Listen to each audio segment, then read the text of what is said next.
जय माता दी दोस्तों। इस वीडियो में हम लेकर आए हैं आपके लिए सोमवार व्रत कथा। सोमवार का जो दिन है यह भगवान शिव को अर्पण है। सोमवार के व्रत को लेकर मान्यता है कि इस व्रत को करने से भगवान शिव अपनी भक्तों की मुराद जल्दी पूरी करते हैं।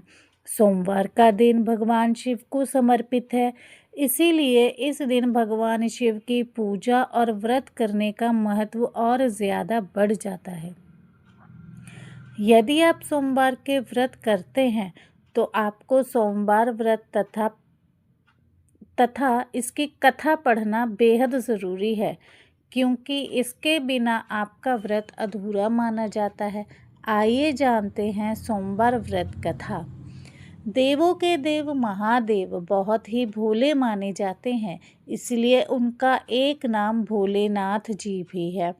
पौराणिक मान्यता अनुसार भगवान शंकर को प्रसन्न करने के लिए किसी भी तरह के खास विशेष पूजन की आवश्यकता नहीं होती, क्योंकि कहा जाता है कि वह तो भोले हैं और भक्त के मन से की गई क्षणिक मात्र की भक्ति से ही वह प्रसन्न हो जाते हैं। अगर आप भी शिव की भक्ति और कृपा पाने के लिए सावन के सोमवार का व्रत करते हैं तो इस कथा से भोलेनाथ को प्रसन्न कर सकते हैं। एक बार किसी नगर में एक साहूकार रहता था।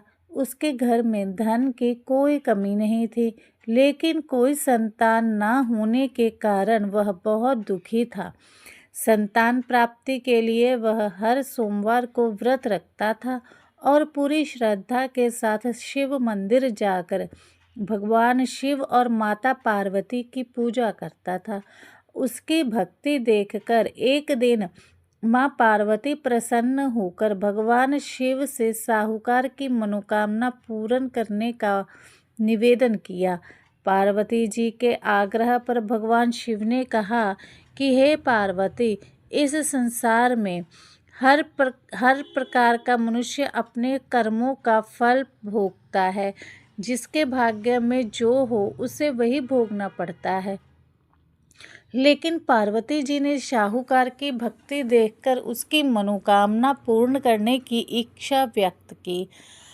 माता पार्वती के आग्रह पर शिवजी ने साहूकार को पुत्र प्राप्ति का वरदान तो दिया, लेकिन उन्होंने बताया कि यह बालक केवल 12 वर्ष तक ही जीवित रहेगा।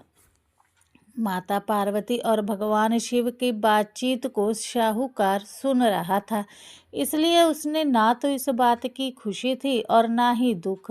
वह पहले की भांति शिव जी की पूजा करता रहा। कुछ समय के बाद साहूकार की पत्नी ने एक पुत्र को जन्म दिया। जब वह बालक 11 वर्ष का हुआ तो उसे पढ़ने के लिए काशी जी भेज दिया गया। साहूकार ने पुत्र के मामा को बुलाकर उसे बहुत सारा धन देते हुए कहा कि तुम इस बालक को काशी विद्या प्राप्ति के लिए ले जाओ। तुम लोग रास्ते में यज्ञ कराते जाना और ब्राह्मणों को भोजन दक्षिणा देते हुए जाना। दोनों मामा भांजे इसी तरह यज्ञ कराते और ब्राह्मणों को भोजन कराते काशी नगरी में चल पड़े। इस दौरान रात में एक नगर पड़ा जहां नगर के राजा की कन्या का विवाह था, लेकिन जिस राजकुमार से उसका विवाह होने वाला था वह एक आंख से काना था।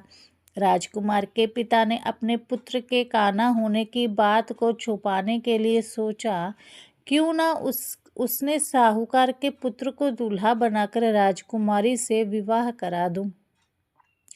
विवाह के बाद इसको धन देकर विदा कर दूंगा और राजकुमारी को अपने नगर ले जाऊंगा।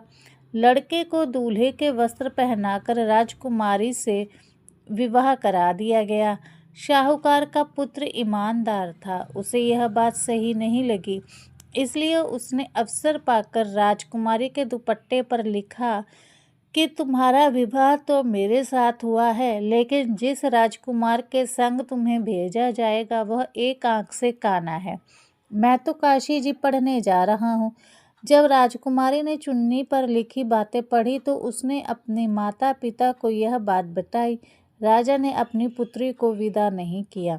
फिर बारात वापस चली गई। दूसरी ओर साहूकार का लड़का और उसका मामा काशी जी पहुँचे और वहाँ जाकर यज्ञ किया। यज्ञ चल ही रहा था। दूसरी ओर साहूकार का लड़का अपने मामा से कहने लगा कि मामा, मेरी तबीयत कुछ ठीक नहीं लग रही। मामा ने कहा कि तुम अंदर जाकर आराम करो। शिवजी के वरदान अनुसार कुछ ही देर में उस बालक के प्राण निकल गए। मृत भांजे को देख उसके मामा ने विलाप करना शुरू किया। संयोगवश उसी समय शिवजी और माता पार्वती उधर से जा रहे थे। पार्वती माता ने भोलेनाथ से कहा, स्वामी, मुझे इसके रोने के स्वर सहन नहीं हो रहे। कृपया इस व्यक्ति का कष्ट जो है उसे अवश्य दूर करें। जब शिवजी मृत बालक के समीप गए तो वह बोले कि यह उसी साहूकार का पुत्र है जिसे मैंने 12 वर्ष की आयु का वरदान दिया था। अब इसकी आयु पूरी हो चुकी है। लेकिन मातृभाव से विभोर माता पार्वती ने कहा, हे महादेव, आप इस बालक को और आयु देने की कृपा करें, अन्यथा इसके वियोग में इसके माता पिता तड़प तड़प कर मर जाएंगे। माता पार्वती के पुनः आग्रह पर भगवान शिव ने उस लड़के को जीवित होने का वरदान किया। शिवजी की कृपा से वह लड़का जीवित हो गया। शिक्षा पूरी करके लड़का मामा के साथ नगर की ओर, दोनों उसी नगर में पहुंचे जहां उसका विवाह हुआ था। उस नगर में भी उन्होंने यज्ञ का आयोजन किया। उस लड़के के ससुर ने उसे पहचान लिया और महल में ले जाकर उसकी खातिरदारी की और अपनी पुत्री को विदा किया। इधर साहूकार और उसकी पत्नी भूखे प्यासे रहकर बेटे की प्रतीक्षा कर रहे थे। उन्होंने प्रण कर रखा था कि यदि उन्हें अपने बेटे की मृत्यु का समाचार मिला तो वह भी प्राण त्याग देंगे, परंतु अपने बेटे के जीवित होने का समाचार पाकर वे बेहद प्रसन्न हुए। उसी रात भगवान शिव ने साहूकार के स्वप्न में आकर कहा, हे श्रेष्ठी, मैंने तेरे सोमवार के व्रत करने और व्रत कथा सुनने से प्रसन्न होकर तेरे पुत्र को लंबी आयु प्रदान की है।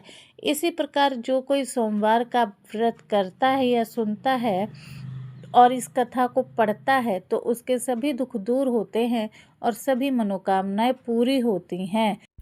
जैसे भगवान ने उन सबकी सुनी वैसे ही हम सबकी सुने। कहानी पढ़ते सुनते हुंकारा भरते सभी की मनोकामनाएं पूरी हों। ओम नमः शिवाय।